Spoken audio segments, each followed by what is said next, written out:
வணக்கம். வாழ்க வளமுடன். ஒரு சிறப்பு செய்தி நம்ம கோயில்களை பற்றி படித்தேன். அது உங்களுக்கு அதுவும் நல்ல ஒரு மழைக்காலம். இன்று புயல் அடிக்கும் என்று சொல்லிகிட்ருக்காங்க, டிட்வா புயல்ன்ட்டு. அந்த நேரத்தில் மழையும் ஆன்மீகமும் சம்மந்தப்பட்ட ஒரு விஷயத்தை படிச்சோன்னு உங்களுக்கு சொல்லணும்னு தோணுச்சு. மதுரை பக்கத்தில் இருக்கிற உசிலம்பட்டிங்கிற ஊருக்கு பக்கத்தில் கருக்கட்டான்பட்டின்னு ஒரு கிராமம் இருக்குது. கருக்கட்டான்பட்டி. இந்த கிராமத்தில் மாசான கருப்பு கோயில் இன்னொரு கோயில்.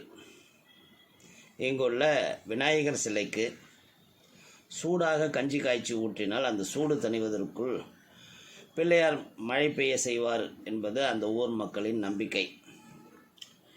இந்த மாதிரி ஒரு நிகழ்ச்சியை நடத்துவதற்காக அந்த ஊர் மக்கள் வீடு வீடாக சென்று அரிசி, சோளம், கேழ்வரகு, கம்பு ஆகியவற்றை வீடு வீடாக பிச்சை எடுத்து அதை ஒன்றாக சேர்த்து கஞ்சியாக காய்ச்சி பிள்ளையார் மேல் ஊற்றுவார்கள்.